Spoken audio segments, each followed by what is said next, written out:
Hey guys, welcome to the Gumboot garden. Today we're talking about tomatoes. Now this is something that's even a little bit new to me, and it's called yellow shoulder. So let's get up a little bit closer to these tomatoes and I'll show you exactly what it looks like. So if we're looking in here, that is our yellow shoulder there. You can see that it's actually yellowing along the top here, but if we look at the bottom of the tomato, it's fully ripe and ready for picking. And I have that all along my tomatoes here.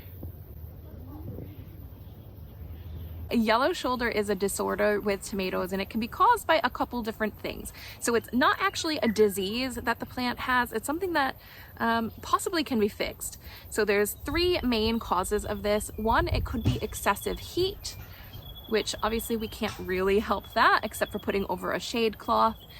Two, it could mean that our soil is a little bit too acidic. Or three, we could just be lacking potassium in our soil. So my thought is that we have had a couple hot days, but I don't think it's the excessive heat that's bothering the plants. I think it's more the potassium. So what I have done is bought something to put into the soil to help add some potassium back in, and it's called, let's see if you can see that, sulfate of potash. So this says that you can add it to established plants. You add about 1.5 tablespoons per square meter, either directly or dissolved in 1 liter of water. And then you just have to water it in well after you've put it on there. And you want to make sure that it's not on the plant foliage, it's just in the soil. The NPK on this is actually just 0, 0, and then 42. So it's straight potassium here that we're adding into our soil. This potassium fertilizer we're just putting in is just like a powdery white, very fine mix that we're using. So I'm going to sprinkle that around the base of the plants.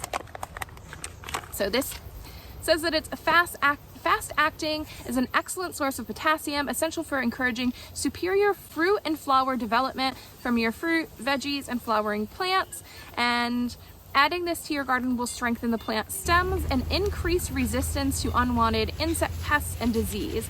Use throughout your garden for fast results and reap the rewards of superior plant performance. From what I've read is that as long as you can, get the potassium that the plant needs before the tomatoes get bigger than 1 inch in diameter, then we can stop the yellowing at the top of our tomatoes from happening.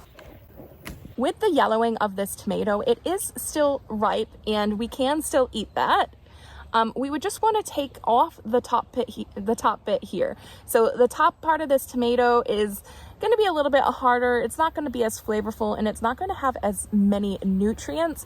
So we're not going to want to eat that part. You can, but we're not going to want to eat that. But you also don't want to let it continue to grow on your tomato plant, because it's not going to change color.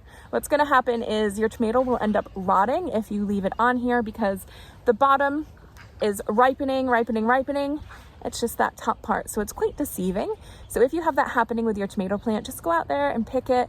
Maybe check your soil acidity, check to make sure that it has enough potassium in the soil, and put some shade cloth on if you think it could be the extreme heat that's causing it. I realize I spread around the base of the plants much more than what the actual bag recommended, but it did work at getting rid of the yellow shoulder on my tomatoes.